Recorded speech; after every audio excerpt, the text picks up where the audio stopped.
Welcome to another episode of the Longevity Blueprint podcast. Today I have on the show Dr. Lauryn Lax.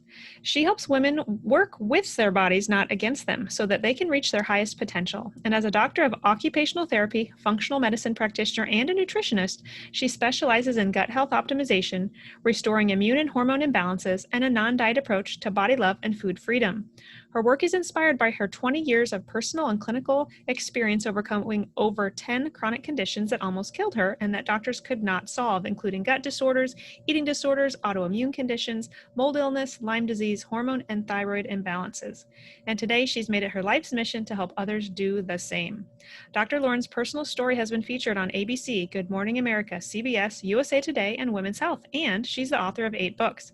She lives in Austin, where she operates her virtual functional medicine clinic. Welcome, Dr. Lax. Thank you so much, Dr. Stephanie, for having me on. So excited to be here. Well, today I want to dive more into the understanding of how physiological and mental stress can impact our gut and our hormones. And you have quite the journey, which I know a little bit about, but our viewers may not. So you nearly died at age 23 from anorexia, and you had 10 chronic illnesses in your post-recovery years, including hormone imbalances as well, thyroid disorders, and autoimmune conditions. So you've battled mold and Lyme, basically everything at this point. So bring us up to speed. Can you tell us symptoms that you were experiencing and really what you've been through? Of course, the short version, but give us an idea of everything you've been through. Yeah, the long and the short. Well, experience is one of the best teacher, and a big reason why I'm doing what I do today is because my body has been my own living textbook. I was on the path to going to medical school when I actually woke up in the middle of the night with a feeling like I was having a heart attack the day before the MCAT. And that was actually when I discovered I had mold illness, which it was a very severe asthma attack. I don't have asthma, never had that. And that's been in the most recent past history, the past 2-3 years that actually occurred, and was just like a big tipping point. But yes, prior to that occurring and just like life path continuing to say, like, let experience be your teacher and your guide.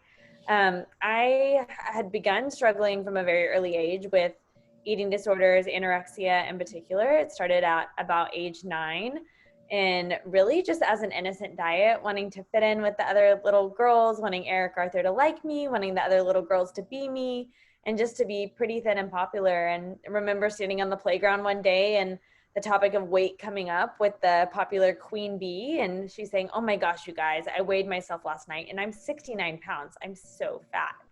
And then looking to us, well, what do you guys weigh? Because of course we just like said, no, you're not fat. So one by one, we had to go around that circle and say what we weighed. And I was a very healthy 10-year-old kid, about 80 pounds at the time. And I just remember gulping and lying and saying, I don't know. And going home that day and standing in the pantry and turning over a Doritos snack pack and learning a new language that I never had known before, which was fat grams and calories. And at age 10, my life path took a very sharp turn. And just really my preteen years, teen years, college years were really defined by this gripping eating disorder that took hold of my body and my mind, and spent an accumulated 4 years of my life in treatment centers and hospitals on feeding tubes and heart rate monitors, IV fluids. And just like really did every single diet under the sun. I feel like I can definitely relate to all of my clients, maybe some of your listeners that have tried and yo-yo dieting. And I'm not even in the pursuit of being like thin at the end of my eating disorder. It was really more about like a sense of achievement and control, and just really even perfection with my food, and kind of running into those holes that I think a lot of those in chronic illness run into as well, which is like, oh my gosh, sweet potatoes give me bloating, and spinach has too many oxalates and gives me IBS, or whatever like little food fears we can develop even in our pursuit of health. And so that was just really what I struggled with. And then at age 23, I remember stepping on the scale one morning. I was living in Nashville, and I stepped on the scale every morning at like nearly 5 a.m. But seeing a number I had not seen since I was that 10-year-old girl, and just for the first time being really scared, and just remember thinking like, whoa, this is my life, and this is like over my head, because I at the time was not trying to lose weight anymore, but it was just like something else was controlling me. And remember getting in my car, going to the YMCA and praying out loud, God, help me make a change today. And a change meant maybe 30 minutes less more on my Stairmaster, or being able to eat one more tablespoon of almond butter. And instead, I got out of my car at the gym, gathering my fitness magazines that I kept in my trunk to read on my Stairmaster. And not one, but 8 other individuals walked up and said, "Good morning, Lauryn." And you don't really expect to see anyone at 5 a.m. in the YMCA parking lot. And these were 8 other gym goers I had seen all that past year. And they were about my parents' age. Just that's who goes to the gym at that time in the morning. And they really just spoke up their hearts. So we don't know what's going on, but we're worried about you, is what they said. They had no idea of my past history. Another one said, "We want to help." And they had actually called Vanderbilt Hospital in Nashville and just said, "We're going to bring her in." And again, no like bullet wound had happened, no like really emergent thing had happened, but they were worried, and something in their hearts really had been stirred. And to this day, I call them my 8 YMCA angels, because within 20 in a CCU, a cardiac care unit, with a heart rate nearly in the 20s, and doctors saying that they may need to put a pacemaker in. And it was the first time in my life that I realized this was not, it wasn't my parents telling me to get healthier or doctors saying I needed to change. It was really, I had one of two choices: to live or to die. And so I made it my goal and my manifestation that I would survive that. And I had no idea what life would look like on the other side, nor this path that I am on today. I was actually pursuing becoming the next Katie Couric at the time, Today's Show, news, journalism, and all that. And spent 4 weeks in the hospital on heart rate monitors and feeding tubes, and then another year actually in treatment in Miami. And it was typical treatment for eating disorders is Pop-Tarts, pizza, and Prozac. It's very symptom-based, like we may see just in any conventional model that is symptom-based. It's like, if the girl's not going to eat, we'll just give her the Pop-Tart, and like that's the answer to helping her gain weight. It seems like logical, right? And that was the typical treatment of my past, typical treatment kind of going through that. But something in me had changed, and something in me had also really become inspired to find a different way to heal. I so believe, and share this with my patients, when given the right tools, your body innately wants to heal itself, and it wants to work with you, not against you. And so for so long, I had been working against my body and not really trusting my body. And so through that, and just through my belief that there could be something different than the typical treatment model, and running back to the eating disorder, I really, when I got out of treatment, began to forge a new path. And from that, I kind of stumbled into functional medicine, which a lot of folks that forge a new path in health oftentimes do. And functional medicine being very about the root cause of illness, getting to the root cause versus band-aiding symptoms. And kind of in the aftermath of my eating disorder, I experienced what I call post-recovery recovery. What happens to your body after years of chronic dieting, after years of just self-neglect or just not self-care. And you don't have to have an eating disorder to have like stressors really catch up to you in your later life. And I a lot of times will have my clients put together, I call it a stress scavenger hunt, or a health story timeline, to really figure out what are the things that led you to where you are today, because ill health typically does not happen overnight. And so for me, what that resulted in was being diagnosed with several hormone issues, just imbalances in general, thyroid conditions, not getting my period, osteoporosis, several autoimmune diseases from colitis to celiac, type 1 diabetes, and really a mast cell activation syndrome presentation even, which was the tipping point within mold, where my body just really my immune system rather went haywire. So I was being diagnosed with some different condition I had never had, be it allergies, asthma, migraines, or again, more autoimmunity every 6 to 8 weeks over the course of a year. And so a lot of the doctors had no idea what was going on conventionally. And it was really through experience that I began to understand what was going on. And just in my post-recovery years now, I'm just on the back end of healing from mold. That would be like, I think the iceberg, or like the tip of the iceberg rather, mold and Lyme, and just kind of discovering that. And that's something that I do find a lot of individuals that have had some sort of trauma in their earlier life, like it just sets up the cards become stacked against you in that way from an immune perspective, of why maybe certain people are more sensitive to those things like mold or Lyme. But I've learned so much and really would not change any of it today, because I really feel like I can get into my patients' shoes and see them and hear them and know, and because I've walked it and been, and similarly, we all have our own stories as well, but that's kind of like the story in a nutshell. Big. My voice isn't working. Okay, we can edit this. Big story. Awesome story. Did you know about the gut-brain connection back then, or when did you discover the gut-brain connection? Yeah, the gut-brain connection really came on the radar within functional medicine. I think it's a thing I talk so much about now with my clients, because it is so apparent that the stress from the brain can really impact our gut microbiome, which then in turn impacts our health, because 80% of your immune system's there, 95% of your serotonin, your feel-good brain chemicals are produced there, 30 plus hormones are produced or synthesized in your gut. So much of your health lies in your gut, not just being able to digest food or not. So that's why that brain gut connection is so, I guess, pertinent to our health and a huge factor in many different conditions, regardless of the diagnosis or the name of that condition. Sure.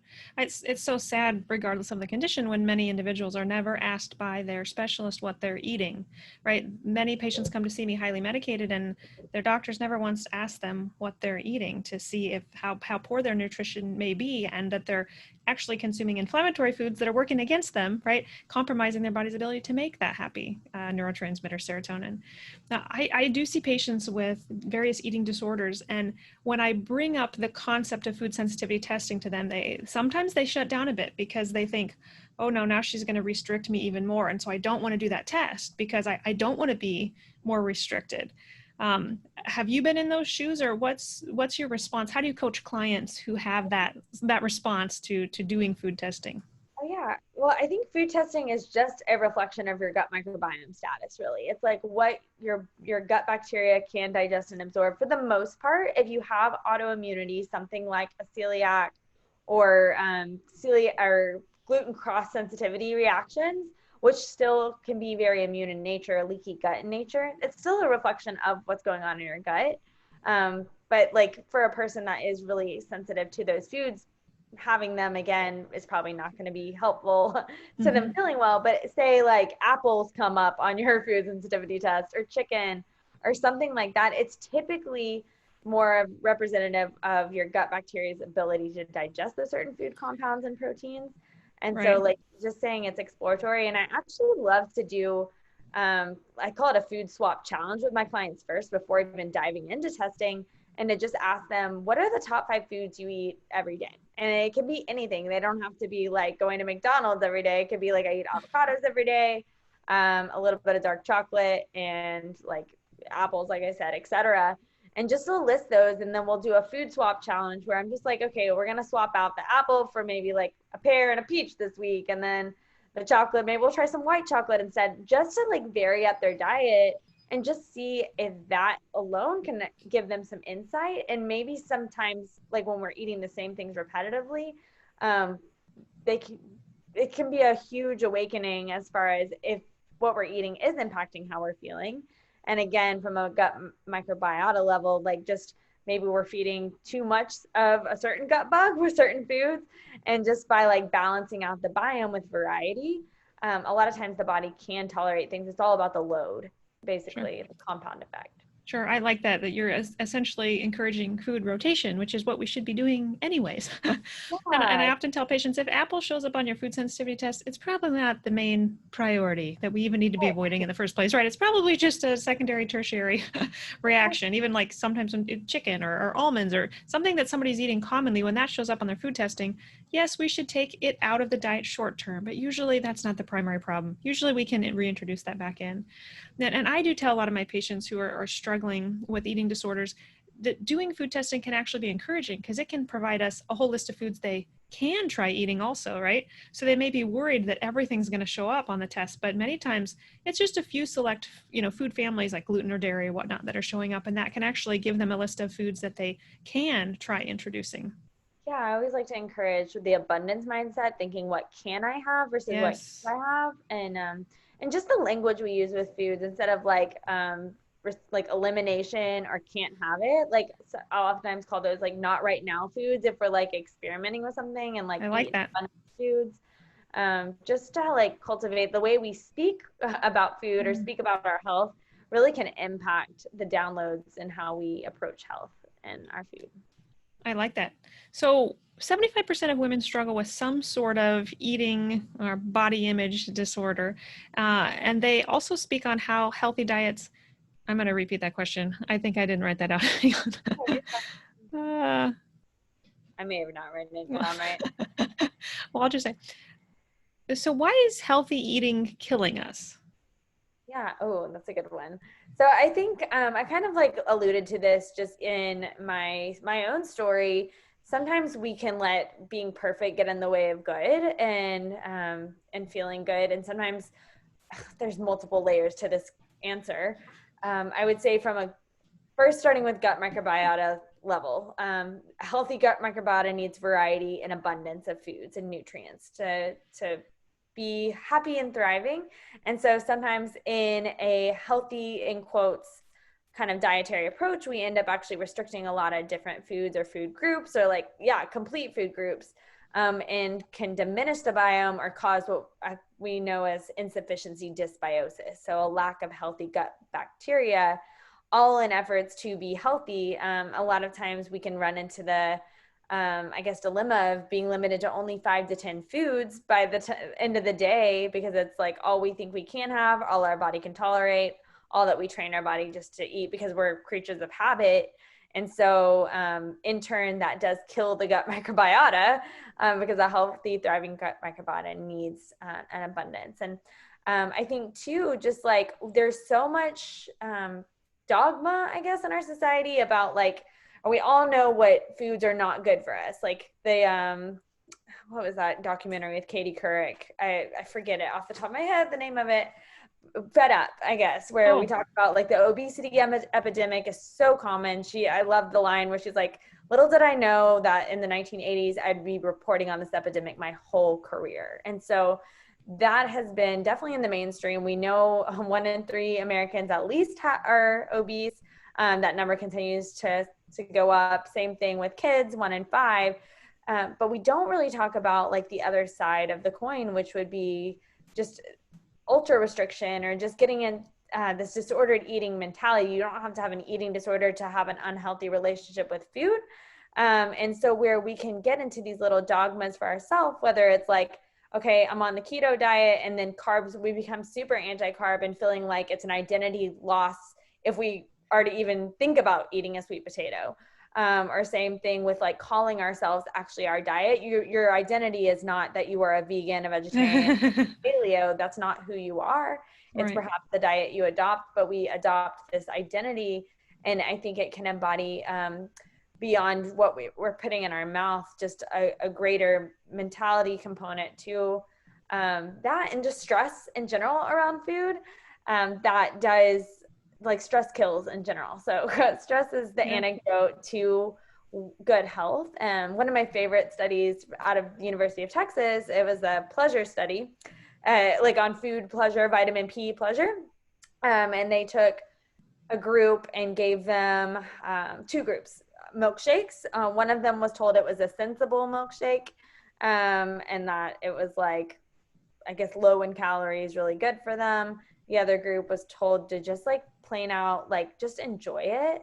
And the group that like it was, they were both the same milkshake, rather like they were a real milkshake. The sensible group, though, had so much more stress still about that milkshake, whereas the group that just was told to just enjoy their milkshake actually had more satisfaction from the meal. And I think on the metric markers, like at the end of the study, actually even experienced some weight loss as opposed to the other group. And that just Wow. showed you how much stress around food can impact like actually the digestion of the food, and just like our mentality with it. When I think stress, also, I think of the adrenals, of course. And many times the adrenals require a nutrient called salt.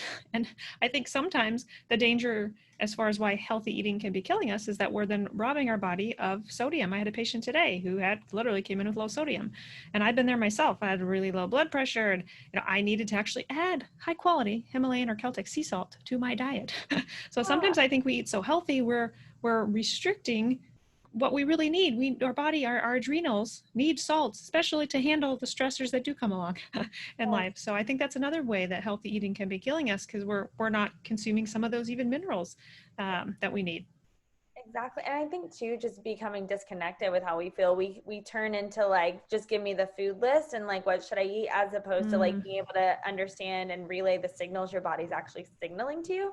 And one client comes to mind, the highest cholesterol I've ever seen, in the 600s.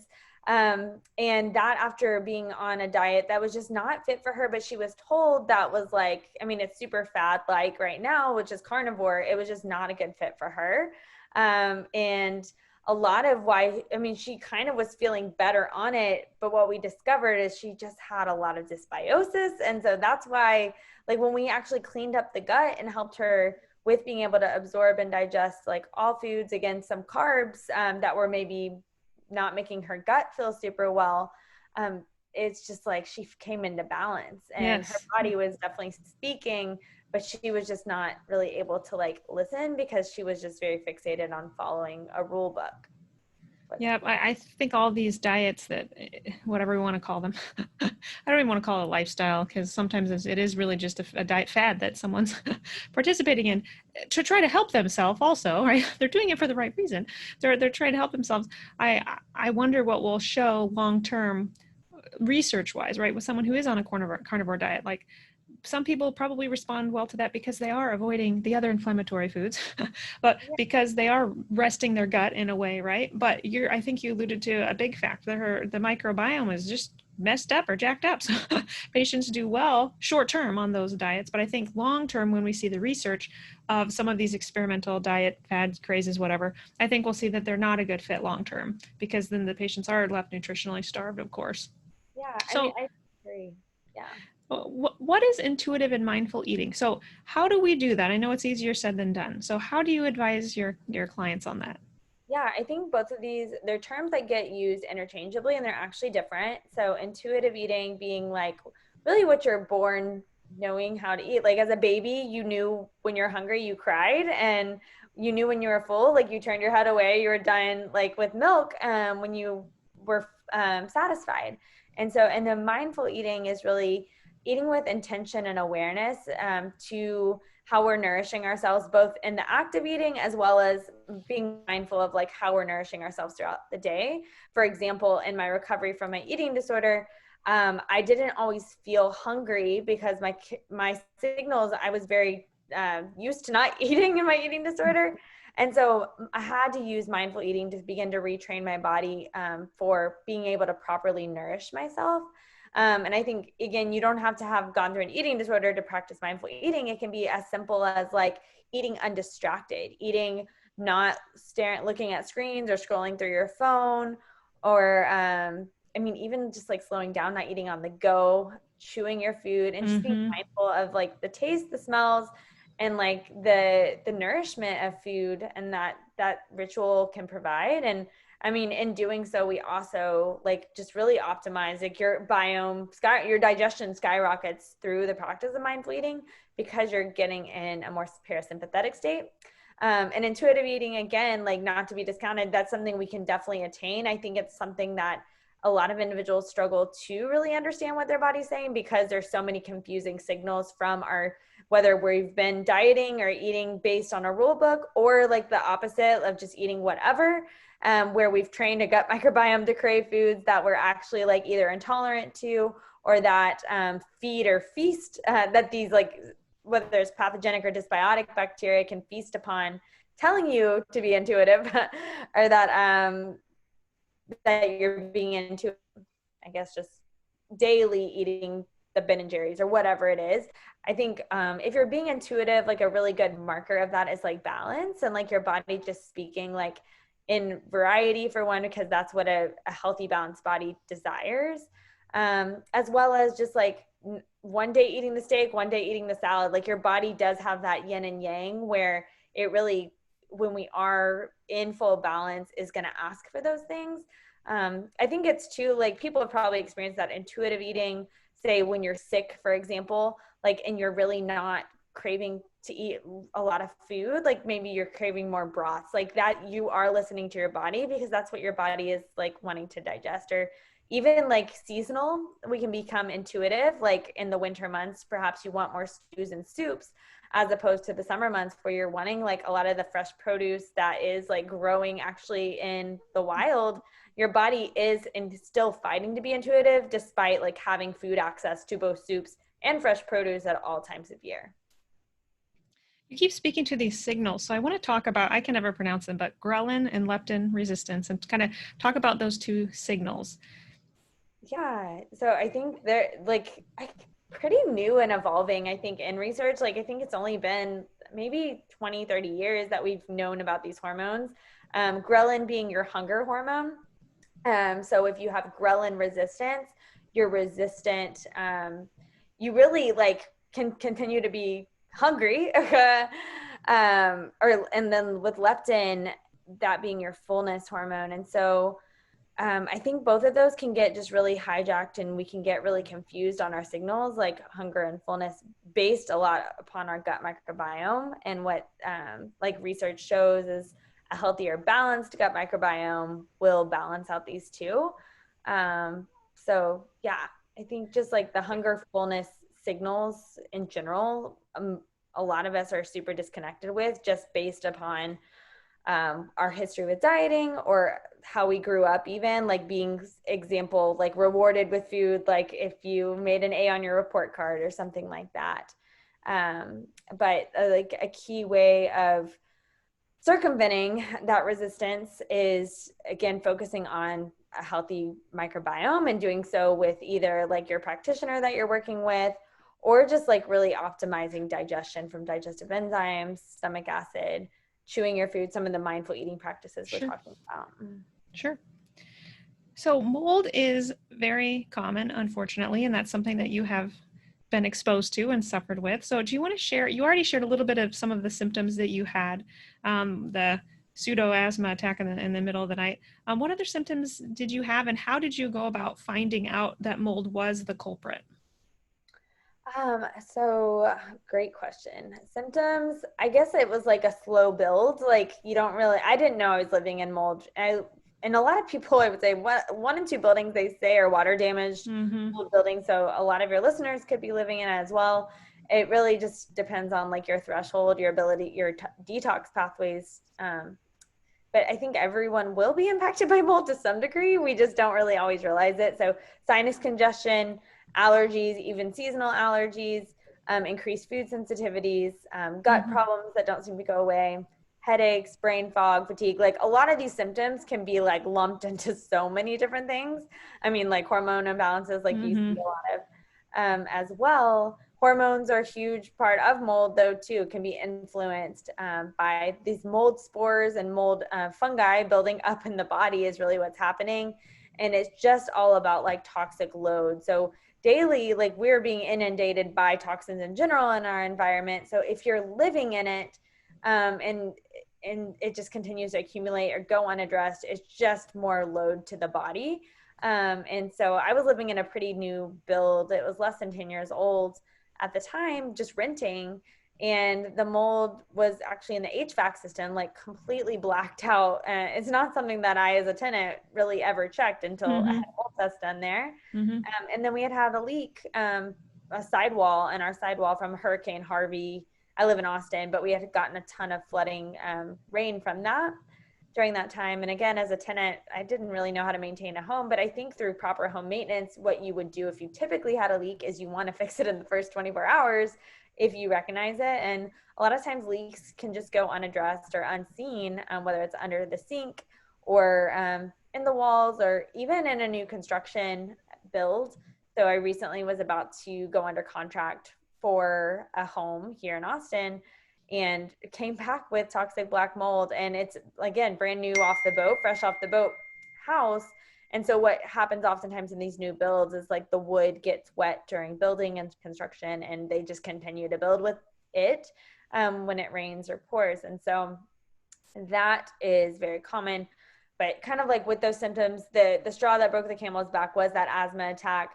And ironically, about 3 weeks prior to that, I had gotten a gut infection, just some food poisoning, I think. So just going to show like how much your gut microbiota can impact like your body's ability to detox, or like your health and immune system. So it's like my immune system had already gotten this big shakeup.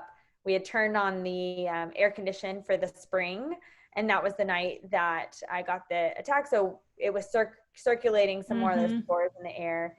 And yeah, I've just learned so much about mold since then, and ready to be rid of mold. But I think it's like what doesn't kill you makes you stronger. And just I'm a big proponent of just how much our environment and our lifestyle, outside of just like what we eat or supplements you even take, how that can impact your health. You can be doing all the right things, in quotes, and like if you're still hitting those ceilings in your health, to not discount like what are the environmental exposures you're coming into contact with, whether it's mold or whether it's like you work in a salon and you're just exposed to chemicals all the time, etc. Like even the chemical sensitivities like I've developed from the mold illness, where like VOCs in a home, like off-gassing from new materials, I'm very sensitive to that right now. And so it's just like meeting your body where it's at and just really leaning into a non-toxic lifestyle as much as possible, both in the foods you eat as well as the environmental exposures and water you drink and products you use. I like that you shared you are actually about to move into a new build, because so many of my patients tell me, why I'm in a new build so I can't have mold. Yeah, you can. Unfortunately, yes, you can. And I hate telling them that, especially if they have signed the contract, right? And they did buy the new home, whatnot. But I do find that with those symptoms of fatigue or brain fog, whatnot, if we've already at least eliminated the main food sensitivities, we've optimized their hormones, the patient's not getting better, then I tend to think there's something else, right? There's something else going on with this patient. And many times it is mold. And so I run some testing on them. There's some blood tests and there's some urine testing, and you probably had them all done on yourself to see what is in the body. And if we find that I think mold is a problem, then I tell them, you got to test your home. We got to figure out if where you're sleeping at night, where you're spending a lot of your time, is contributing to why you feel so ill. And I'm just finding that in the past few years, patient after patient after patient does have mold illness. Having mold illness can exacerbate or can lead to Mast-Cell Activation Syndrome, which it sounds like you've had as well. So can you tell us a little bit about that and some symptoms you've had from having Mast-Cell Activation Syndrome? Yeah, definitely. And before I get there, I do want to say about testing as well. Just calling like Joe on the street mold inspector first on Google search for your hometown is typically not the best way to do a full mold assessment, because most mold inspectors are going to do air sampling, which is not going to look at a mycotoxin level, which is the reason why mold is toxic to the body, is the spores, which are they're heavy, so they fall, they don't always get caught up and trapped in the air. So taking a dust sampling, mycotoxin test, I think is a great way to start, and something you can DIY. There's a couple companies. One, Global Analytics, is my top choice. Eric Althouse is amazing, and it can coach you through that, as well as Real Time Labs as well, which is a commercial-based test. But doing that type of testing just to kind of like close the mold gap there. And then on Mast-Cell Activation Syndrome, I mean, some people call this like CIRS, chronic like inflammatory response syndrome. Whatever you call it, it is really just where the body, that at an immune level, your Th1, Th2 systems, which are your immune balancing baseline systems, are just completely, they're out of balance and go haywire.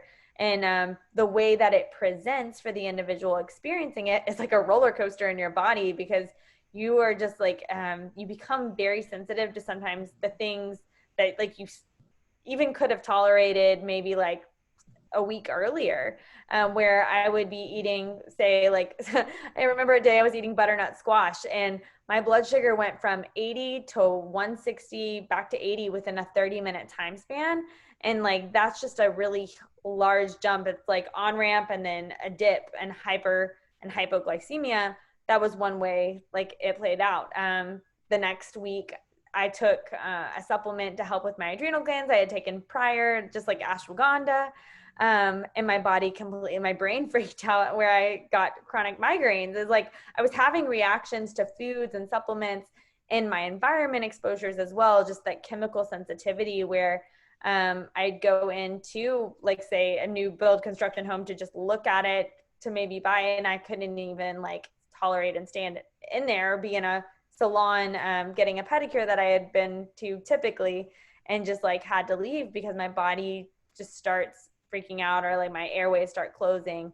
A lot of times Mast-Cell Activation Syndrome will present as a histamine response if you're being in that initial exposure. So whether it's like your throat closing, your chest tightening, the brain fog happening, breaking out, or skin rashes happening. But it can also present in other diseases. I was just going to say all the sensitivities you had were huge clues into, well, both mold and the mast cell activation syndrome for sure. Definitely. So how are you healing? So you've been through so much. What are some staples? What are some things, some lifestyle practices you have every single day that have made a significant difference in your recovery? Yeah, ironically, I would say the top ones have nothing to do with food or supplements. And so number one would be just like really grounding myself and starting how I start my day, and not starting my day off like just in the fire of like email checking, social media, or news.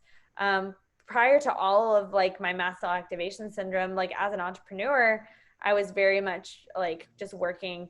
I felt like 12 hours a day sometimes, just on business, growing my business, and working with my patients, et cetera, where I was just really neglecting my own self-care. And so the first 2 hours of my morning are really devoted to a morning routine that is just all about like taking a breath in for the day and just really getting grounded from what I'm reading, like reading scripture, prayer, movement, and then nourishing my body, and before I even check an email. And so that yoga has been super awesome for my type A CrossFit mentality, which I find is really common with a lot of the clients I work with in that brain gut connection space. Is like sometimes we're the hardest on ourselves, or like really type A high achievers, which has been, I say I'm a recovered type A, now becoming a type B.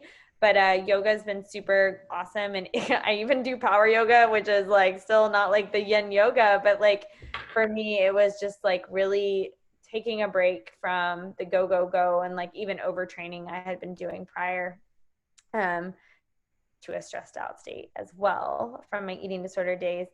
And then detox, like really emphasizing some like active detox, being not just drinking green juice, although I do love like celery juice and green juice. But infrared sauna has been super awesome from the mold perspective, and something that I end most days with in my recovery from mold. Some IV nutrient therapy as well with high dose glutathione and some vitamin C and phosphatidylcholine.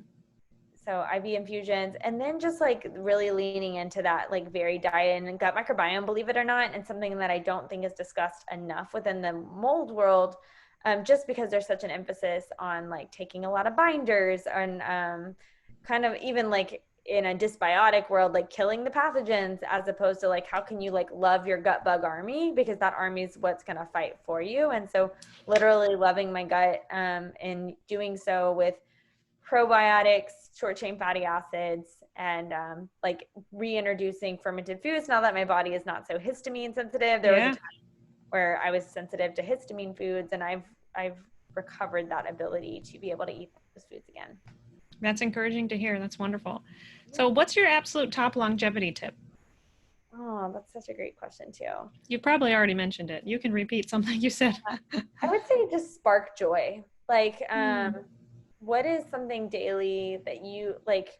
Life is not meant to be so hard. And I think just finding joy, whether it's like the morning cup of coffee that you have or connection with an individual, like typically when at the end of the day, when I think about what was joyful that day is nothing to do with my what I achieved or like work. It's typically like an interaction I had with a person or an escape I had, like such as a yoga class or a time outside, etc.